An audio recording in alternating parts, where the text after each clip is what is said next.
Bonjour et bienvenue à tous. Aujourd'hui, on part à la découverte d'une icône du cinéma hollywoodien des années 50-60, Audrey Hepburn. Avec un physique loin des standards de l'époque, un regard mystérieux et une grâce sans pareille, elle a su charmer le monde du cinéma aussi bien que le public, qui la plébiscitait tout en restant une femme modeste au grand cœur. C'est parti.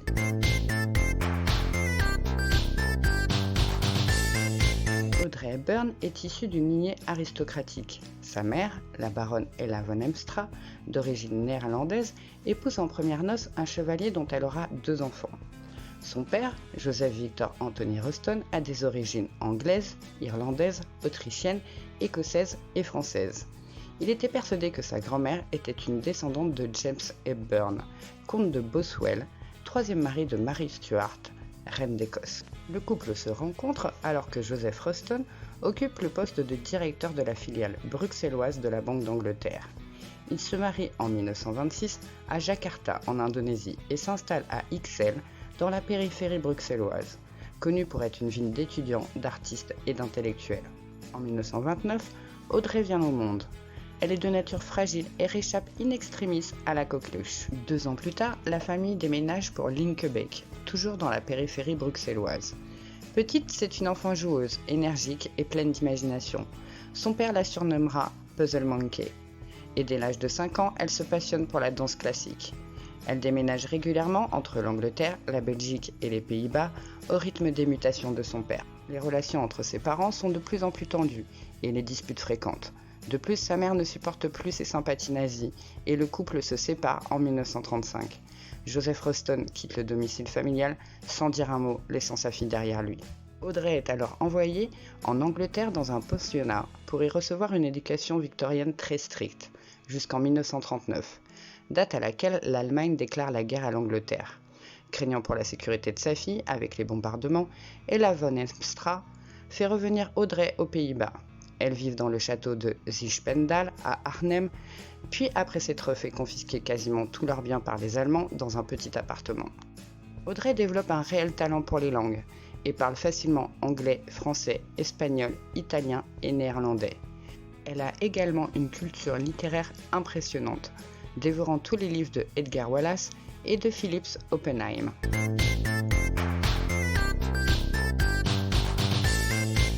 En 1939, quand la guerre éclate, l'armée allemande envahit les Pays-Bas. La mère d'Audrey lui fait changer d'identité, adoptant le nom d'Eda von Heemstra. En effet, à cette époque, avoir un nom à consonance anglais dans un Pays-Bas occupé par les forces allemandes pouvait amener à une arrestation, voire une déportation.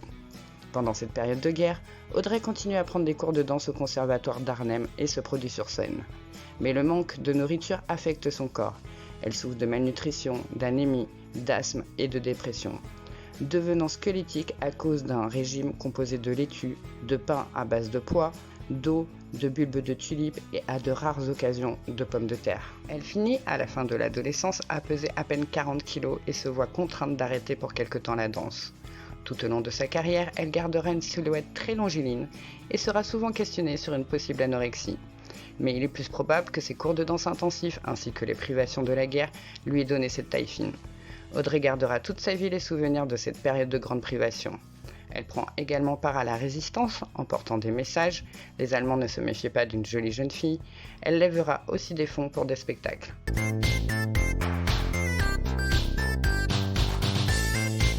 C'est après la guerre qu'elle choisit comme nom de scène Audrey Hepburn, tout en ne changeant pas son état civil. Ce nom fait référence aux origines prestigieuses de son père. Elle reprend les cours de danse à Amsterdam avec Sonia Gaskell, une danseuse et chorégraphe qui a fondé le National Ballet à Amsterdam. Puis elle part pour Londres avec sa mère où elle continue ses études. En parallèle, elle commence une carrière de mannequin et poursuit sa formation pour devenir ballerine. Elle prend des cours avec Marie Rambert, une danseuse et chorégraphe qui a fondé sa propre école de ballet. Mais ses espoirs de devenir danseuse étoile sont réduits à néant, et elle se voit contrainte d'arrêter la danse car son corps a trop souffert des privations de la guerre. Et par ailleurs, mesurant 1m70, on considère qu'elle est trop grande pour ce métier. Elle apparaît pour la première fois à l'écran en 1948 dans Le Néerlandais en 7 leçons, dans un petit rôle d'hôtesse de l'air. Puis les rôles mineurs s'enchaînent comme dans Rire au paradis, où elle incarne une cigarette girl, ou dans Avoine sauvage où elle tient le rôle d'une réceptionniste. Elle apparaît également pour des publicités, dont la plus connue pour Lactocalamine. En 1951, elle tient le rôle d'une jeune actrice à la recherche de son enfant dans Nous irons à Monte-Carlo, où elle sera la seule actrice à jouer la version française et américaine sans doublage. Lors de ce tournage, elle est repérée par l'écrivaine française Colette, qui cherche une actrice pour le rôle principal de la pièce de théâtre Gigi, qu'elle veut produire à Broadway. La pièce est un véritable succès et Hollywood lui ouvre ses bras. En 1953, c'est le réalisateur William Wyler qui lui offre son premier grand rôle au cinéma avec la comédie romantique Vacances romaines, où elle se glisse dans la peau d'une princesse, lassée de son statut, qui va s'échapper l'espace d'une journée et rencontrer un beau journaliste interprété par Gregory Peck. Au départ, les producteurs avaient choisi Elizabeth Taylor pour ce rôle, mais William Wyler dira « Elle avait tout ce que je recherchais, charme, innocence et talent. Elle était aussi très drôle et absolument délicieuse. Nous nous sommes dit « c'est celle qu'il nous faut ». Le film fait un carton et elle obtient l'Oscar de la meilleure actrice, un Golden Globe et un British Academy Award. Sa carrière commence sous les meilleurs auspices.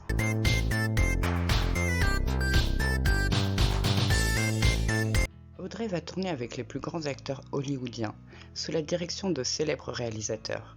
Elle ne multiplie pas les films à foison, mais reste fidèle à quelques réalisateurs tels que Billy Wilder, Stanley Donen ou William Wyler.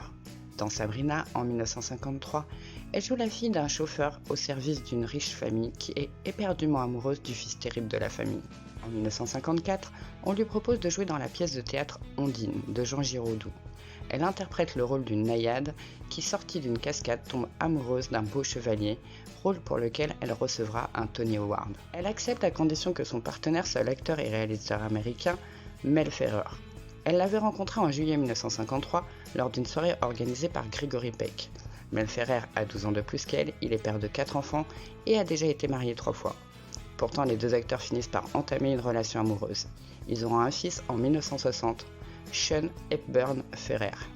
Le couple jouera à plusieurs reprises ensemble, mêlant vie privée et vie professionnelle, comme dans le film Guerre et paix en 1956, où il joue la comtesse Natasha Rostov et le prince André, aristocrate russe qui voit se dérouler la campagne de Napoléon en Russie, ou dans le film destiné à la télévision Mayerling, qui retrace le meurtre-suicide du prince héritier Rodolphe d'Autriche et de sa maîtresse, la baronne Marie Vetsera.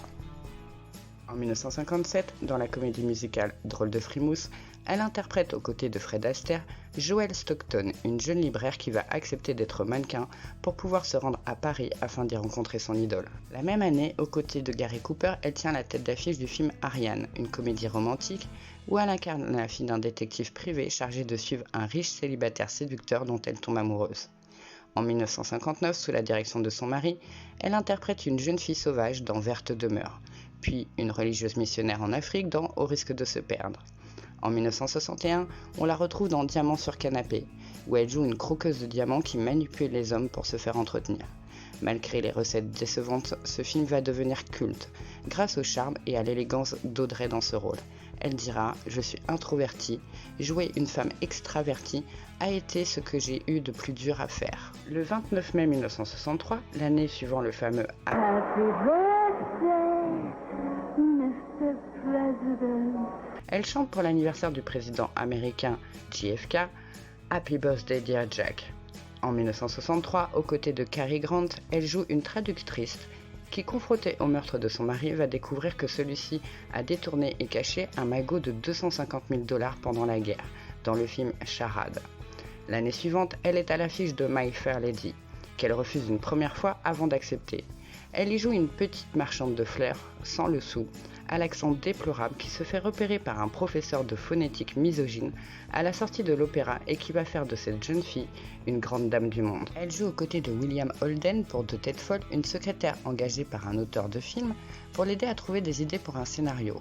Puis dans Comment voler $1 million en 1966, où elle se transforme en cambrioleuse de musée avec pour complice Peter O'Toole. En 1967, dans Voyage à deux, aux côtés d'Albert Finney, elle joue une femme mariée au bord du divorce, se remémorant leurs années de mariage et faisant le bilan sur leurs années de bonheur et sur leurs disputes de plus en plus fréquentes. Ce film fait écho pour Audrey à sa vie personnelle, dont le mariage commence à s'effriter également. Cette année-là, elle accepte un dernier rôle dans un film produit par son mari, Seul dans la nuit. Un thriller où elle incarne une femme aveugle, terrorisée dans son appartement par 3 trafiquants à la recherche de drogue cachée par son mari.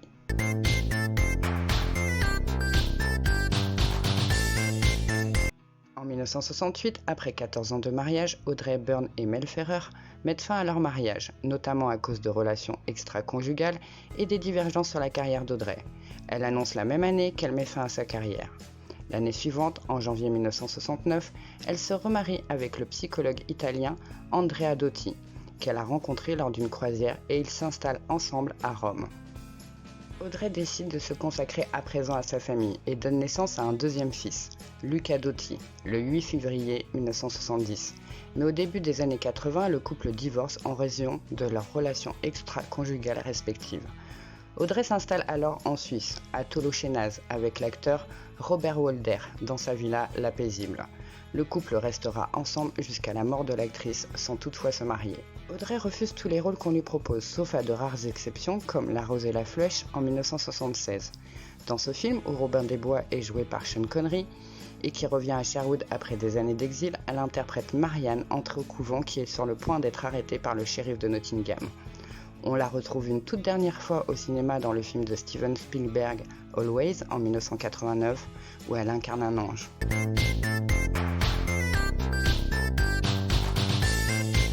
À partir de 1988, Audrey s'engage auprès de l'UNICEF en tant qu'ambassadrice spéciale pour l'Afrique et l'Amérique latine. Elle est particulièrement émue par les enfants touchés par la famine et la malnutrition. Cela fait écho à son histoire personnelle quand, pendant la guerre, elle-même a souffert du manque de nourriture. Elle effectue une cinquantaine de voyages d'études jusqu'en 1992, se rendant au Soudan, au Salvador, au Honduras, au Mexique, au Venezuela, en Équateur, au Bangladesh, au Vietnam, en Thaïlande, en Éthiopie, en Érythrée et en Somalie. Elle participe également à une série documentaire télévisée sur les plus beaux jardins du monde qui sera diffusée après sa mort aux États-Unis. Elle enregistre un CD de contes pour enfants intitulé Les Contes Enchantés d'Audrey Hepburn. Elle recevra le Grammy Award du meilleur album parlé pour enfants à titre posthume. À la fin de l'année 1992, Audrey commence à ressentir de vives douleurs à l'estomac. Elle pense dans un premier temps qu'elle a contracté un virus suite à un de ses voyages en Afrique. Mais les médecins lui diagnostiquent un cancer du côlon. L'évolution du cancer est fulgurante et elle vit ses derniers jours entourée de ses proches ensuite dans sa villa La Paisible, où elle s'éteint le 20 janvier 1993. Elle est enterrée dans le petit cimetière du village, dans une tombe d'une grande sobriété, à l'image de l'actrice qui, malgré son succès à Hollywood, n'a jamais joué les divas. En 2002, l'UNICEF rendra hommage à l'actrice en inaugurant une statue qui se trouve au siège de l'organisation internationale et intitulée « L'esprit d'Audrey ».